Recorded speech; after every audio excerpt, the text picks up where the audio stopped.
Purchase PR requisition, म्हणजे काय? Purchase requisition. Internal document. म्हणजे काय? म्हणजे द गॅदरिंग ऑफ रिक्वायर्ड, म्हणजे काय, gathering of information, required information, ज्या मटेरियलची गरज आहे आपल्याला त्याची इन्फॉर्मेशन जमा करून ते बनवणे, इंटरनल बिल, इंटरनल डॉक्युमेंट.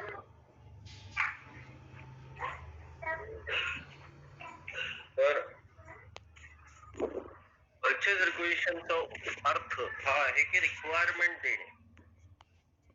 कसली रिक्वायरमेंट द्यायची आहे? परचेसिंगची. की आम्हाला हे पाहिजे, आम्हाला ते पाहिजे. मग हे डॉक्युमेंट इंटरनल का म्हणतात? कारण की ते सरळ वेंडरकडे जात नाही, वेंडरकडे परचेस ऑर्डर जातो. बर, मग ह्याला इंटरनल का म्हणायचं? आणि जात नाही म्हणजे काय?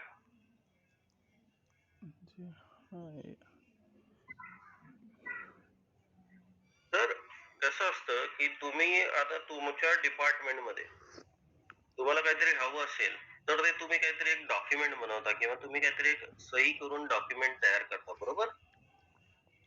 जसे की कॉलेजमध्ये जर काही तुम्हाला पुस्तकं हवी असतील नवीन कोर्स, तर तुम्ही काय म्हणता की ही अशी अशी पुस्तकं आम्हाला हवी आहेत या कोर्ससाठी, म्हणून तुम्ही लिहिता, बरोबर? रिक्वायरमेंट लिहिता तुमची.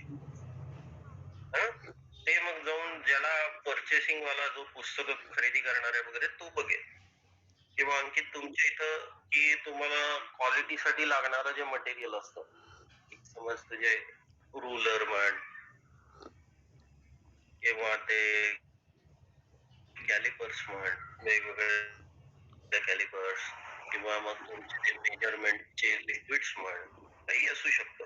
तर त्या सगळ्या गोष्टी ज्या आहेत त्या जर खराब झालेल्या असतील, त्याला रिप्लेस करायचं किंवा सर्व्हिसिंग करून घ्यायचं, याची रिक्वायरमेंट तुम्ही रेज करता, बरोबर? की अरे बाबा हे काम करत नाहीये, काय तर गडबड झाली बघा, काय तर करता का नाही तुम्ही? हो सर, बरोबर. मग ही रिक्वायरमेंट कशी आहे? ही रिक्वायरमेंट तुम्ही कुठं बाहेर पाठवता का? नाही. ही रिक्वायरमेंट आतल्या आत म्हणजे एका कंपनीमध्येच होते, कळलं का? तर ह्याच्यामध्ये तुम्ही काही वेगळं म्हणत नाही आहात की मला असं पाहिजे तसं पाहिजे. शुभमच्या बाबतीत असं एक्झाम्पल होईल की प्रोजेक्टवर आता रिक्वायरमेंट आली की अरे बाबा मला या मॉड्यूलचे अशी अशी 3-4 जण पाहिजेत, असं. ही रिक्वायरमेंट जनरेशन झाली, बरोबर का रे शुभम? हो. मग काय होतं, हे ह्याची एक रिक्वायरमेंट कोणतं रेज करतो आणि ती कोणाला तरी पाठवली जाते म्हणजे परचेसरला पाठवली जाते, बायरला पाठवतो. बायर काय करतो की बाबा ठीक आहे, ही रिक्वायरमेंट आहे आपली, म्हणजे आपल्याला एवढं एवढं काहीतरी पाहिजे आणि कधीपर्यंत पाहिजे. तर तुम्ही जर रिक्वायरमेंट सांगितली की वर्षांनी पाहिजे मला, तो आरामात बसेल. तुम्ही म्हणाल उद्या पाहिजे, तो म्हणेल लेट केलास, नाही होत. प्रत्येक गोष्टीला एक टाइम लिमिट असतं, बरोबर? आता रिसोर्स पाहिजे तर त्याला तुम्हाला मिनिमम नोटीस पिरियड किंवा इंटरनल रिसोर्स जर अवेलेबल करून द्यायचं असेल तर त्याला काहीतरी वेळ द्यावा लागतो. बाजारात पुस्तकं अवेलेबल आहेत नाही आहेत, नवीनच सगळा टॉपिक असेल तर ते बाजारात पुस्तकं मिळतील का? नाही. तर त्या गोष्टी आल्या. आणि तसंच की सर्व्हिसेस, तुम्हाला कॅलिब्रेशन सर्व्हिसेस हव्या आहेत, तुमचं इन्स्ट्रुमेंट रिपेअर हवंय, मेंटेनन्स करून हवं, तर या सगळ्या गोष्टींना तुम्हाला वेळ द्यावा लागतो आणि त्यानुसार तो बायर तुम्हाला आणून देतो. तर या सगळ्या गोष्टी तुम्ही ठेवता किंवा कशामध्ये तर टाकता, एका कागदावर लिहिता, एका सिस्टीम मध्ये, एका फॉर्म मध्ये एंट्री करता, तर त्याला आपण परचेज रिक्विजिशन म्हणतो. इथं आपण परचेस केलंय का काही नाही, तर आपण फक्त आपली रिक्वायरमेंट सांगितली आहे, एका फॉर्म मध्ये सांगितली आहे, आणि मग ती अपेक्षित आहे की तो बायर जो आहे तो जाईल आणि तिथून घेऊन येईल. आणि मग तो तुम्हाला सांगेल की बाबा ते तू म्हटलास की एक महिन्याने पाहिजे वगैरे, तर मी प्रयत्न करतोय, मला बहुतेक करून मिळू शकतं, पण त्याची ही तारीख असेल असं तो म्हणेल. ठीक आहे. आणि मग तो आता बायरचं काय काम आहे, तर तो काय करतो की किती रिक्वायरमेंट्स आहेत अशावाले आता रिसोर्सेसचं म्हटलं की आता आपल्याला चे किती रिसोर्स पाहिजेत बाबा. हम्म, एक 10 रिसोर्सेस पाहिजे.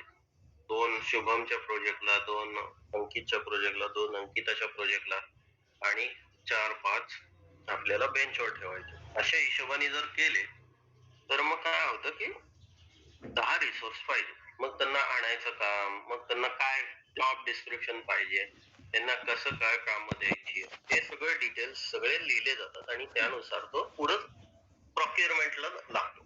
ठीक आहे. आता मग ह्याला इंटरनल म्हणण्याची गरज काय, तर हे मी जसं शुभम किंवा ह्यांनी मेन्शन केलं की हे आपण कधी वेंडरला पाठवत नाही. त्याचा रेफरन्स घेऊन आपण दुसरे काहीतरी फॉर्म बनवतो आणि ते मे बी पाठवतो. तर ती जी सायकल असते तर ती सगळी काही ते जे डॉक्युमेंटेशन असतं मग त्याच्यावर खूप काही फरक पडतो. म्हणजे काय फरक पडतो, म्हणजे काय असेल, असं काय वेगळं पण असतं की ज्याच्याने तुम्हाला वाटतं की हे फरक पडू शकतो, असं काय आहे त्या डॉक्युमेंट मध्ये? प्लांट आहे, कंपनी कोड आहे, परचेस ऑर्गनायझेशन आहे, परचेस ऑर्डरमध्ये त्याचं कॅटेगरी डॉक्युमेंट टाईप आहे, काय सब कॉन्ट्रॅक्टिंग आहे की कन्साइनमेंट आहे. बद्दल बोलतोय आपण, ऑर्डरचं नाही.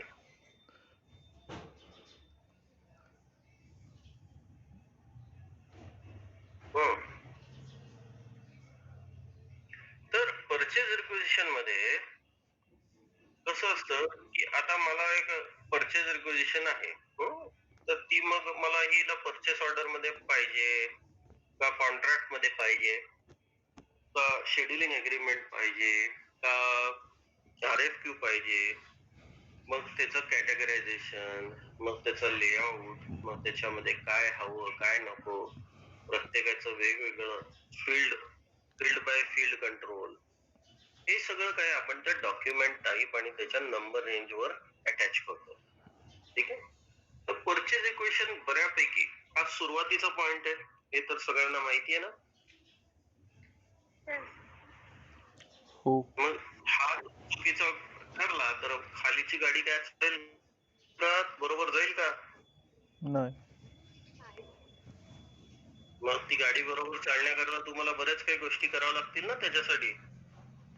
हो. तर या ज्या गोष्टी असतात त्या डॉक्युमेंट टाईप वर डिपेंड करतात. कळलं का? तर त्यामुळे काय करावं लागतं की डॉक्युमेंट टाईप बघून त्याच्यावर बऱ्याच गोष्टी कराव्या लागतात. तर मी आता तुम्हाला हे कॉन्फिगरेशन मध्ये जातो. ठीक आहे.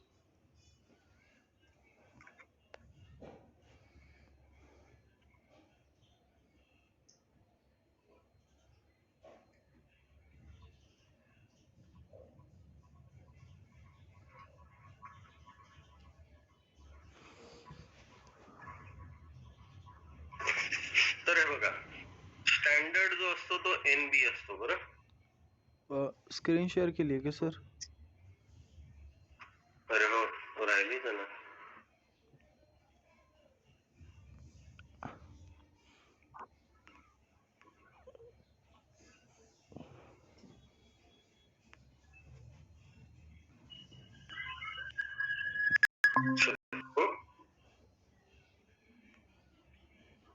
तर काय आहे SPRO ट्रान्झॅक्शन कोड, इथं जायचं मटेरियल्स मॅनेजमेंट, त्याच्यामध्ये परचेसिंग, त्याच्यामध्ये परचेज रिक्विजिशनला जायचं आणि त्याच्यामध्ये डिफाईन डॉक्युमेंट आहे.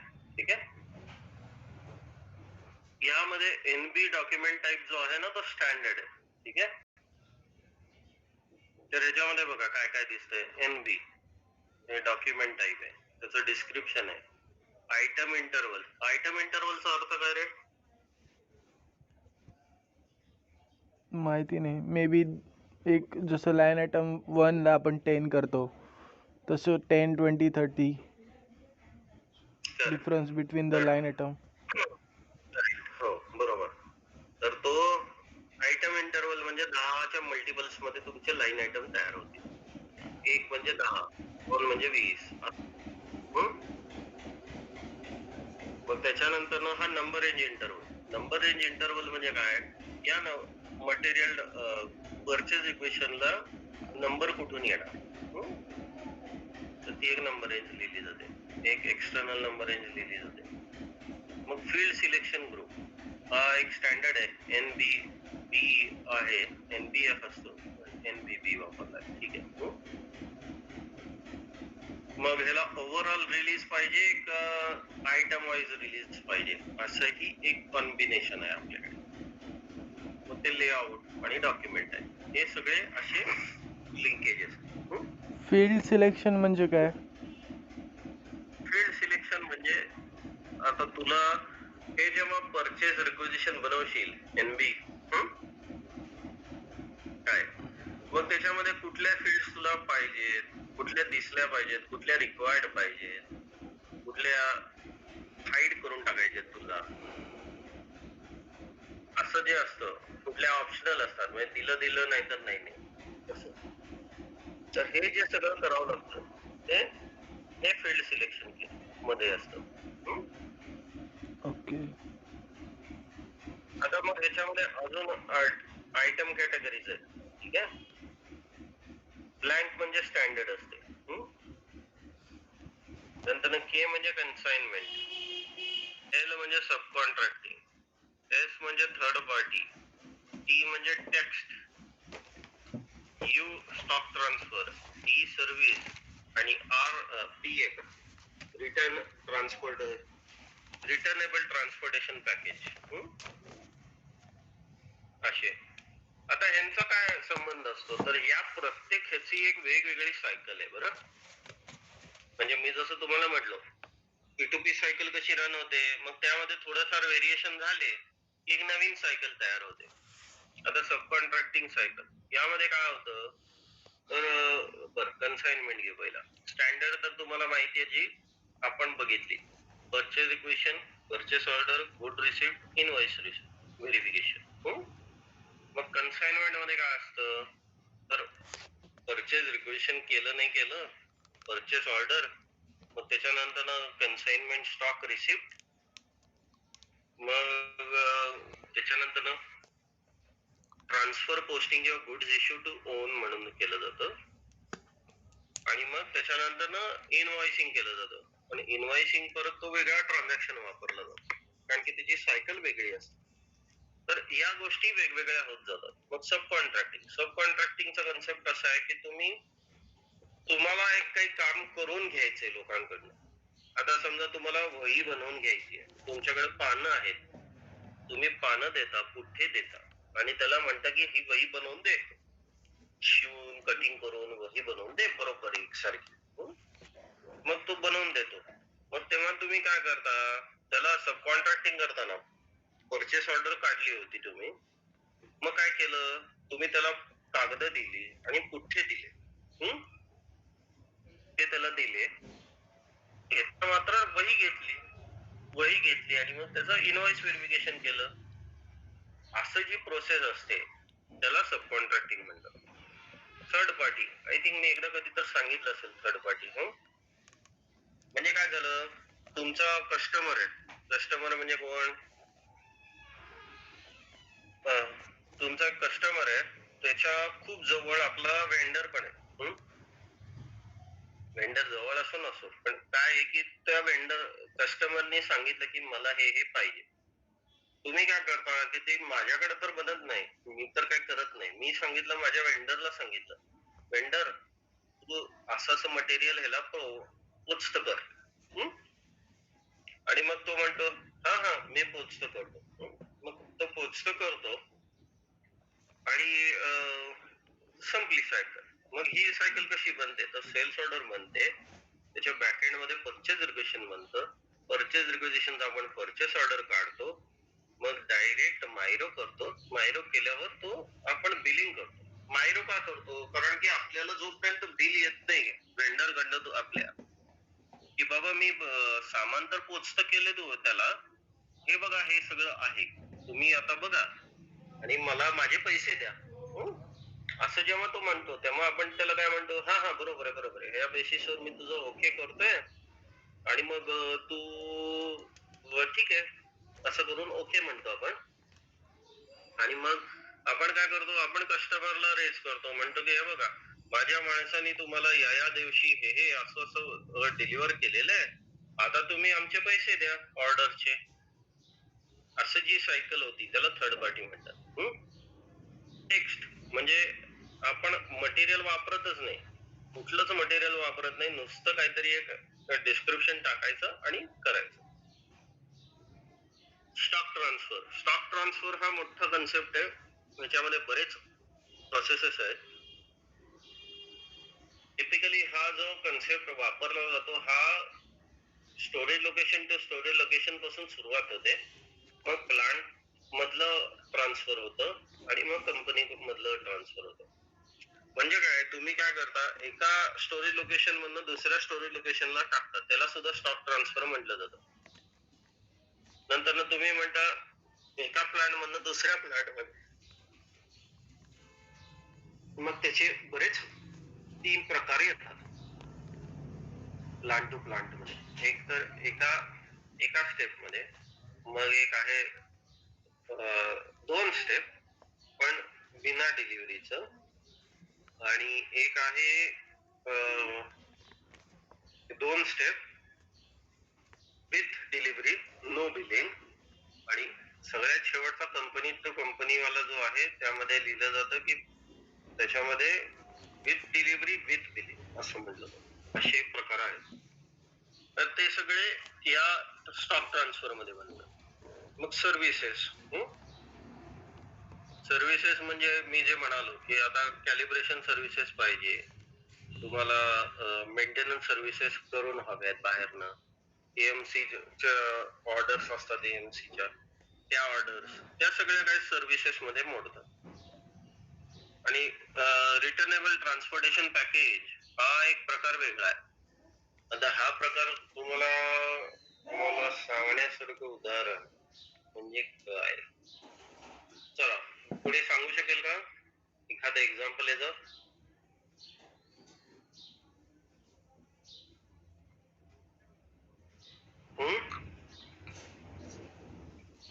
सर आपला मटेरियल जो असतो तो सर मटेरियल मध्ये काहीतरी स्क्रॅप वगैरे आलं म्हणजे पुढे कस्टमरला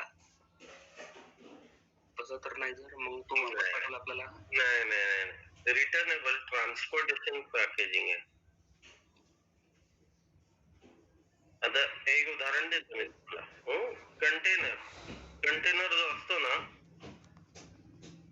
तो आपण वेंडर कडनं घेऊन येतो, त्याच्यामध्ये भरतो आणि वेंडरला म्हणतो हा आता घेऊन जा, मग तो त्यातला माल उचलतो आणि ते कंटेनर परत त्याच्याकडे ठेवतो. Oxygen cylinder. असं एक अच्छा. हा हा. Oxygen cylinder. Correct, oxygen cylinder. Correct. तर त्याच्यामध्ये काय तुम्ही पैसे कशाचे देता, सिलेंडरचे देता का ऑक्सिजनचे देता? ऑक्सिजनचे. आणि डिपॉझिट सिलेंडरचं असतं. मग जेव्हा तुम्ही ते सिलेंडर रिटर्न करता तसं ते डिपॉझिट परत मिळतं तुम्हाला. करेक्ट. तसं आहे. अजून काही एक्झाम्पल? एलपीजी सिलेंडर झालं ना ते ऑक्सिजन सिलेंडर, एलपीजी सिलेंडर, आता सीएनजी म्हणत. अजून आणखी सर ते मॉल मध्ये पण बॅग्स मिळतात ना, मॉल मध्ये बॅग्स मिळतात. कुठल्या बॅग्स मीन्स कोणत्या पण अशा, तर सामान जर तुम्ही तुमच्या गाडीमध्ये शिफ्ट केलं तुम्ही वापस करून देऊ शकता त्या बॅग, पैसे पण रिटर्न मिळते. बॅग्सच्या?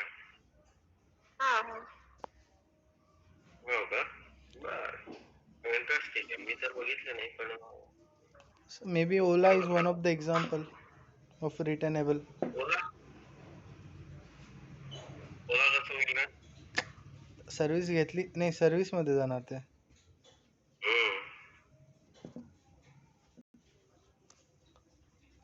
आता सोड्याच्या बाटल्या पूर्वी तुम्हाला माहित नाही, म्हणजे आता तुमच्या लहानपणी, खूप लहान माझ्यासाठी माझ्या लहानपणी काचेच्या बाटल्या मिळायच्या बघा, थोडा पेप्सी कोक वगैरे जे असायचे ना, हा, तर ते काय करायचे, ते ओपन करून द्यायचे, तुम्हाला प्यायला द्यायचे आणि मग परत ते बॉटल घ्यायचे, बरोबर.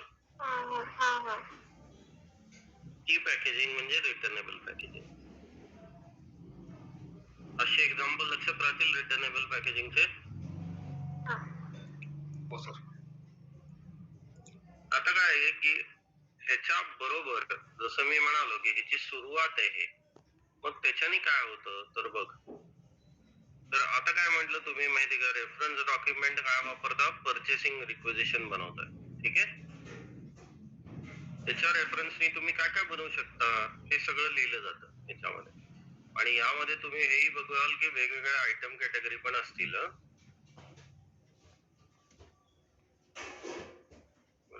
झोपू नको रे. हे बघ, दिसतायत का ऑर्डर, वेगवेगळ्या स्टँडर्ड ऑर्डर बनवली, कन्साइनमेंटची, थर्ड पार्टीची बनवली वगैरे, असं सगळं काही करू शकता तुम्ही. म्हणजे काय, तुम्ही काय म्हणता की मी जर ही अशी परचेज इक्वेशन बनवली आणि त्याच्याने जर मला अशी परचेस ऑर्डर बनवायची असेल, ती अलाउ करायची का नाही करायची, ह्याचं ते हे कॉम्बिनेशन आहे, कळलं का. हो.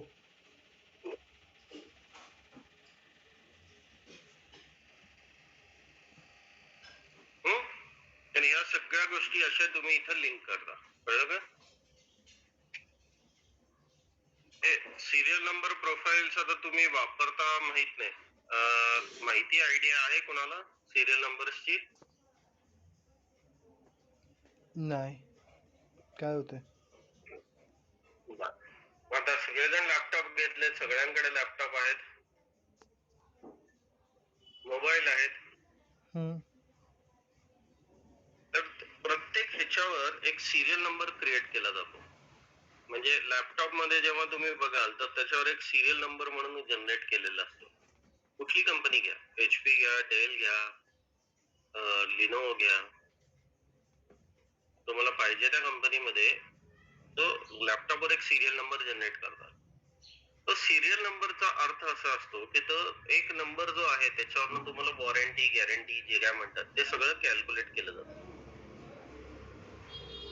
मग त्या सिरियल नंबरच्या प्रोफाईलने काय असतं की SAP मध्ये असा कन्सेप्ट आहे की प्रोफाईल ते जर अटॅच केलं तर मग ते काय करतं की तुम्हाला तिथं कंट्रोल्स आहेत की तुम्हाला परचेस ऑर्डर काढताना सिरियल नंबर प्रोफाईल टाकायचंच आहे का, सिरियल नंबर द्यायचाच आहे का, मग गुड रिसिप्ट करताना सिरियल नंबर पाहिजेच का, वगैरे वगैरे असे भरपूर म्हणजे रिक्वायर्ड, मॅन्डेटरी वगैरे वगैरे गोष्टी करता येतात.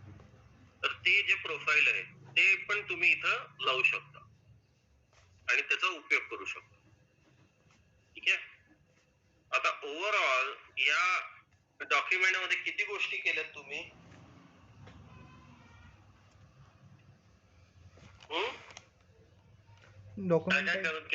डॉक्युमेंट टाईप लिंकेज आणि त्याचा सिरियल नंबर आणि type of stocks,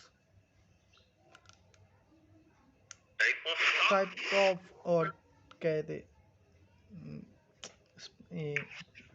PR business process item category आहे ती प्रोसेस पुढे लागणार किंवा काय रन होणार त्याचं तुम्ही ते केलंय. त्यात काय काय केलंस तू, एकतर त्याचं नाव लिहिलंस, त्याच्यावर तू त्याचा नंबर दिलास, बरोबर दिलास का नंबर. हो. मग त्याच्यावर त्याच्या फील्ड्स कंट्रोल केल्यास, मग त्याचं ओव्हरऑल रिलीज केलं का आयटमाइज रिलीज केलं हा एक लिहिलंस, लेआउट एक डिसाइड केलास आणि डॉक्युमेंट टाईप एक अजून एक असाइन केलास. हे तर फक्त बरोबरती झालं. याच्यानंतर आतमध्ये अलाउड आयटम कॅटेगरीज मध्ये तू सांगितलंस की ह्या माझ्या डॉक्युमेंट टाईप मध्ये कुठले कुठले सिनारिओ मी रन करू शकतो, बरोबर. बरोबर. त्यानंतर तू काय म्हणालास की ह्याच्या या पर्टिक्युलर सिनारिओ मध्ये मला पुढं फॉलो ऑन डॉक्युमेंट्स कुठले कुठले लावू शकतो, with what category, item category. हे मी दिले. असं हे एवढं सगळं काही तुम्ही डॉक्युमेंट टाईप करू शकता.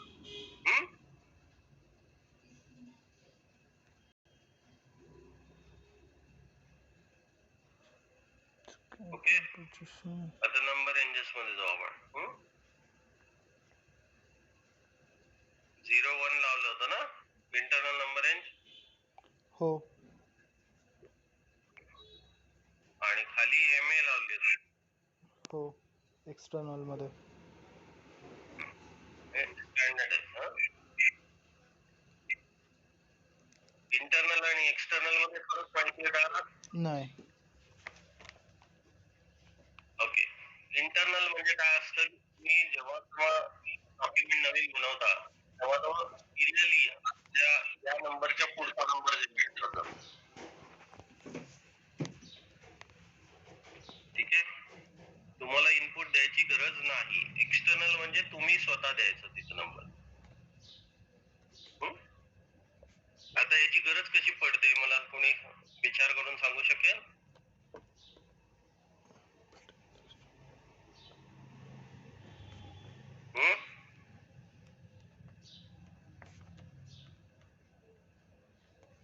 काय विचार करताय का नाही?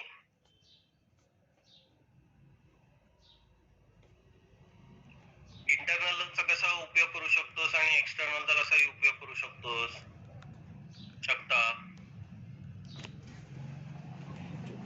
झोपायचं नाही हा.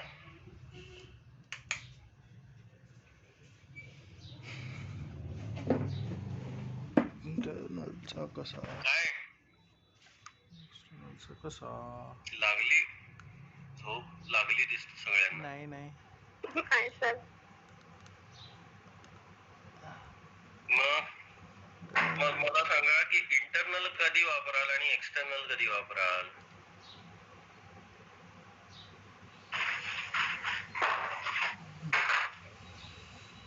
हो नहीं पता. शुभम, अंकित, याचा आन्सर नाही माहिती सर.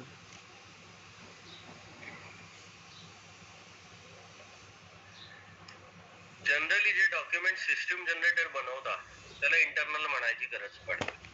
ठीक आहे, जे मॅन्युअली बनवले जातात, ज्यांचा कंट्रोल तुम्हाला बाहेर न पाहिजे, त्याचे नंबर तुम्हाला बाहेर न तो तसाच्या तसाच आयडेंटिफाय करायचा, तेव्हा तुम्ही एक्सटर्नल नंबर रेंज वापर. कळलं का? आता तुम्हाला माहितीये की आपण मटेरियल मास्टर मध्ये जो काय नंबर दिला तो एक्सटर्नल दिला, बरोबर? आपण इंटरनल नाही जनरेट केले. आपण आपल्याला पाहिजे तसे मटेरियल बनवले, बरोबर? काय तसंच इथं पण आपण करतो परचेज रिक्वेशनला. थंब रूल असा आहे की तुम्हाला जर ते नंबर रेंज हा तुम्हाला कंट्रोल करून नको असेल तर इंटरनली वापरा, आणि एक्सटर्नली जेव्हा वापरायची जेव्हा तुम्हाला तो स्वतः आपण देऊ तोच नंबर शेवटपर्यंत पाहिजे तर एक्सटर्नल वापरा. ठीक आहे, आता याचा उपयोग शुभमला माहिती असायला पाहिजे पण मी विचारतो. याचा उपयोग मी काय करतो माहिती का? आता शुभमनी कटओव्हर ऍक्टिव्हिटी वगैरे केल्या प्रोजेक्ट मध्ये, तर त्याच्यामध्ये काय होतं की परचेज इक्वेशन बनवायचे आहेत मला. परचेज इक्वेशन नाही पण परचेस ऑर्डर किंवा हे जे असतात आता जुन्या सिस्टीम मध्ये लिगसी मध्ये होते नव्हते, तर आता SAP मध्ये आणायचे आहेत मला. मग तेव्हा मी काय करतो तेव्हा की मी एक इंटरनल नंबर रेंज लिहितो आणि त्याला एक्सटर्नल असाइन करतो आणि मीच नंबर लिहितो त्याचे सगळे स्टार्ट टू एंड, आणि मी त्याप्रमाणे त्याच्या परचेज इक्वेशन तयार करून घेतो. एकदा सगळं कटओव्हर कम्प्लीट झालं, माझं सगळं ओके झालं की मी त्या एक्सटर्नल टिक काढून टाकतो आणि इंटरनल कंटिन्यू करतो. तर ह्याच्यामुळे काय होतं, माझे जे नंबर्स आहेत ते कुठेही स्किप होत नाही. नंतर दुसरी गोष्ट असं आहे की मला माहिती आहे की एक्झॅक्टली कुठल्या डॉक्युमेंटला कुठला प्रॉब्लेम आहे हे मला कंट्रोल राहतं. तर टिपिकली आपण लोक काय करतो, कटओव्हर ऍक्टिव्हिटी करतात तेव्हा हे वापरलं जातं असं इंटरनल एक्सटर्नल. ठीक आहे. एकदा पुन्हा सांगा ना. परचेस ऑर्डर आहे माझ्या जुन्या. ठीक आहे, त्या नंबर काय बदलणार आहे का तुझा?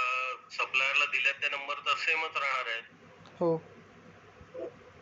ते बदलणार आहेत का तुझ्या? नाही, सेम. मग आता तू सिस्टीम मध्ये कटओव्हर करताना मग ते कशा आणशील तू? तुला तो नंबर तर सेम ठेवावा लागेल ना.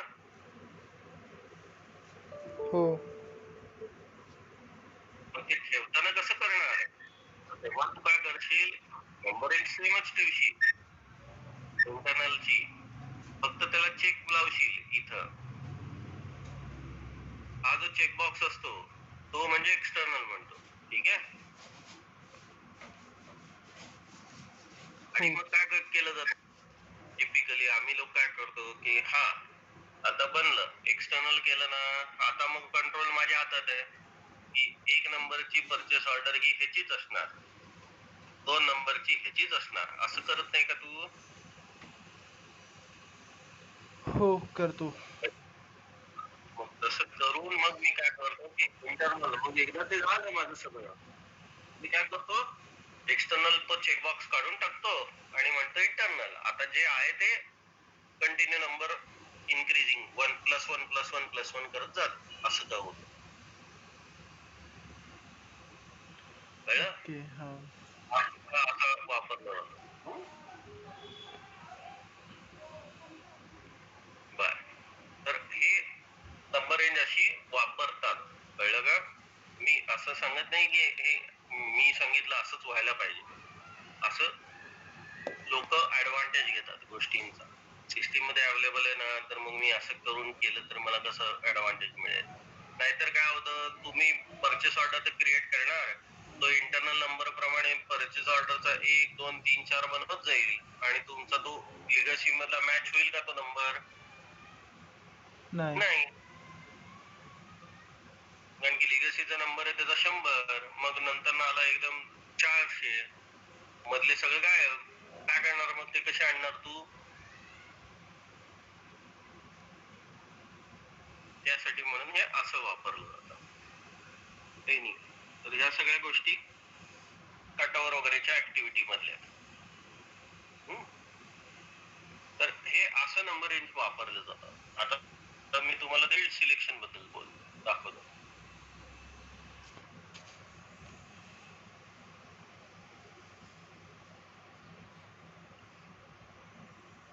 आपण कुठलं होतं, NBP होतं ना रे? हो, NBB. Yes sir. तर ह्याच्यामध्ये गेला हे बघ, आता काय दाखवलं बघ, बेसिक डेटा, आयटमचा बेसिक डेटा, त्यामध्ये प्लांट काय रिक्वायर्ड आहे, आयटम कॅटेगरी काय ऑप्शनल आहे, स्टोरेज लोकेशन बद्दल काहीच लिहिलं नाही म्हणजे ते ऑप्शनल आहे. Account assignment optional, text exist yes, purchasing group required आहे, असं करत करत खाली जातं. ठीक आहे, ते एवढे अशा फील्ड्स दिल्यात त्यांनी, एवढ्या फील्ड्स मध्ये तुला काय करायचं ते लिहिलंस तू. मग आता परत त्यामध्ये सप्लाइंग प्लांट आणि इश्यूइंग स्टोरेज लोकेशन दोन्ही ऑप्शनल लिहिले. दाखवायचं का नाही दाखवायचं, डिस्प्ले म्हणजे काय, तो फक्त असा ग्रेड आउट दिसेल तुम्हाला. मग क्वांटिटी वगैरे ते पाहिजेत का, required quantity, unit of measure पाहिजे त्याचं रिक्वायरमेंट. मग डेडलाईन, मग इथं तुम्हाला डेट हवी आहे का, रिक्विजिशन डेट ही पाहिजे, रिक्वायर्ड आहे, बाकीचे ऑप्शनल आहे. मग हे बघ, हे GR वगैरे वगैरे सगळे ऑप्शनल आहेत एंट्र्या. फिक्स वेंडर हे बघ, हा गायब केलाय त्यांनी. रिलीज फील्ड ऑप्शनल आहेत सगळ्या. मटेरियल डेटा हे ब्राझील वगैरेच आहे, ऑप्शनल आहे. Enjoy field, document type, blocking indicator, material हे सगळे त्याच्यात येतात. हे बघ, सब कॉन्ट्रॅक्टिंग जर करायचं म्हटलं तर त्याच्यामध्ये काय काय पाहिजे ह्याचं सगळं ऑप्शन्स दिलेले तिथं.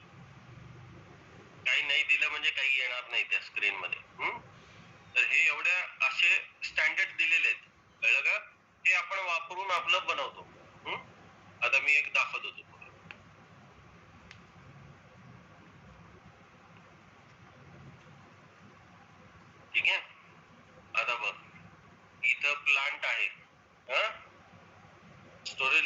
का रे? नाही आहे. का नाही आहे? स्टोरेज लोकेशनची टिक नव्हती ना तिथे रिक्वायर्ड मध्ये. हा नाही नाही रिक्वायर्ड मध्ये नाही. हे बघ, दाखवतो. ऑप्शनल मध्ये पण नव्हती, तू कुठेच नव्हती, पूर्ण ब्लँक होतं स्टोरेज लोकेशन साठी. रिक्वायर्ड म्हणजे हे पाहिजेच पाहिजे. ठीक आहे. ऑप्शनल म्हणजे तुम्हाला दिली तर चांगली तर दिसेल एंट्री करायला. डिस्प्ले म्हणजे काय? एंट्री नाही करता येणार पण तुम्हाला उगीच त्याच्यामध्ये काय व्हॅल्यू असेल ती दिसेल. कळलं? ओके. आणि काहीच टिक नाही केलं तुला असं ब्लँक ठेवलं तिथे काय केलं जातं म्हणजे तुम्हाला दिसणारच नाही. इनपुटला अवेलेबलच नाही असं. कळलं का? हो. Yes sir. झालं तर हे एक झाला. तसं आता तुम्ही बघताय बघा याच्यामध्ये पण आहेत ते ऑप्शन्स. हे बघ स्टोरेज लोकेशन रिक्वायर्ड आहे ME51N ला. पण काय दिसतंय का तुम्हाला स्टोरेज लोकेशन? इथं दिसतंय का स्टोरेज लोकेशन कुठे? नाही, ते ME51N ते फील्ड MBB आपल्याला असाइन आहे. ME51 असाइन केली तर ते रिक्वायर्ड दाखवेल ना. करेक्ट. हे बघ इथं दाखवतं ना स्टोरेज लोकेशन. पण हे याचं हे फील्ड एंट्री सिलेक्शन की ME51 आहे ना, 51N आहे. आणि आपली फील्ड एंट्री सिलेक्शन की NBB असाइन आहे आपल्याला PR साठी. करेक्ट. जर आपण ME51N NBB च्या जागी सिलेक्ट केली तर then it is mandatory for us. असं गरजेचं नाहीये. मी ते सांगायला प्रयत्न करतो आता तुम्हाला की तुम्ही जे बघताय तर तुमच्या डॉक्युमेंट टाईपला हा फील्ड सिलेक्शन लावला बरोबर. म्हणून ते डॉक्युमेंट टाईप वर दिसतंय. पण मी जर दुसरं डॉक्युमेंट घेतलं तर त्याच्यामध्ये हे जर वापरलं तर ते यायला पाहिजे. हे बघा NB आहे ना. आता बघा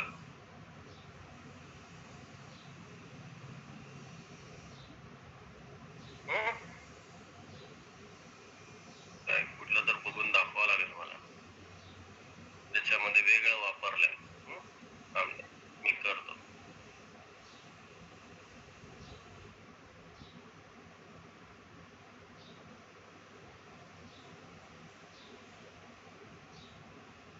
सगळीकडे CB एक वेगळे आहे, FOB वेगळे, ठीक आहे, GBB वेगळे आहे, ठीक आहे,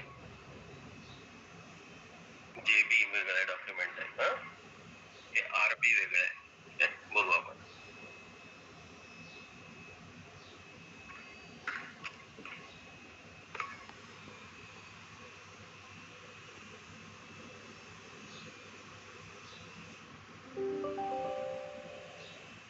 हे बघा इथं बदलला. स्टोरेज लोकेशन दिसलं का रे?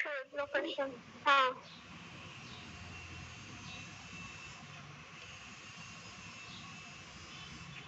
गरजेचं नाही. ते प्रत्येक स्क्रीन आणि सेक्शनला वेगवेगळे स्क्रीन फील्ड सिलेक्शन देता येतात तुम्हाला. ते तुम्हाला करता यायला पाहिजे की कसं करायचं. कळलं का? त्यामुळे मी डॉक्युमेंट टाईप वर तर होतच होतं पण इथं तुमचं जे दाखवले मी स्क्रीन लेआउट वाईज डॉक्युमेंट लेवलला तर इथं काम करतं. ME51N हे काम करतं. ट्रान्झॅक्शन लेवलला एक अजून एक फील्ड सिलेक्शन असाइन करायचा असतो तर तोही येतो. पण कसं असतं की कॉम्बिनेशन दोघांचं डॉक्युमेंट टाईपचं आणि ह्याचं या सगळ्याचा इम्पॅक्ट घेऊन तो दाखवतो स्क्रीन. द लोएस्ट लेवल म्हणजे डॉक्युमेंट टाईप वरची आणि त्याच्यावरती ह्याची. कळलं का? ट्रान्झॅक्शनची जर तुमच्याकडे काही नसेल तर. ठीक आहे. तर हे कॉम्बिनेशन असतं. तर हे लक्षात ठेवा बरं. हा बाकी कोणी विचारत असेल नसेल पण हा माझा तरी फेवरेट क्वेश्चन लेआउट बद्दल. हे काय SAP MM कन्सल्टंट वापरतात का, म्हणजे कॉन्फिग याचं पण करतात का? हो मग मी तर सगळं चालवतो. मी हे ESTD वगैरे हे सगळेच वापरतो. हे आता तुम्हाला कळणार नाहीत, आता तुम्हाला माहित नाहीत म्हणून. तुम्ही हळूहळू याल ना एक एक गोष्टींमध्ये तेव्हा तुम्हाला कळेल की कुठं काय आहे. हे सगळ्या गोष्टी कामाला येतात. ते शेवटी तुला कंट्रोल करायचे रे. हे जे इनपुट्स कोणाकडनं येतात तर बिझनेस कडनं येतात. बरोबर.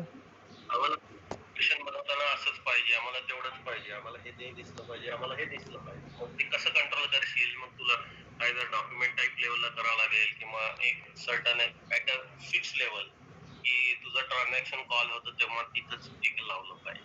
असं जे असतात ना त्या गोष्टी केल्या जातात. कळलं? हा. हे असं आहे. ठीक आहे. असं आता मी तुम्हाला परचेज रिक्वेशनचं कॉन्फिगरेशन दाखवलं. सेम परचेस ऑर्डरला पण होतं, RFQ ला होतं, कॉन्ट्रॅक्टला होतं आणि शेड्युलिंग अग्रीमेंटला होतं. काही प्रश्न इथं त्याच्यावर आतापर्यंत काय बघितलं त्याच्यावर? नाही.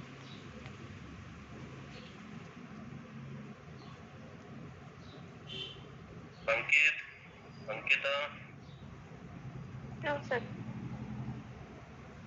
अंकित सर करूया सर पुन्हा. कळतंय? बघूया.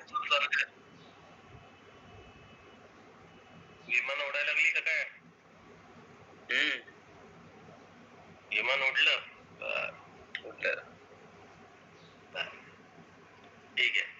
तर एक काम करा, ते जे पुस्तक आहे त्यामध्ये परचेज रिक्वेशन बद्दल एक चॅप्टर आहे बरं, तो एकदा वाचून हो सर.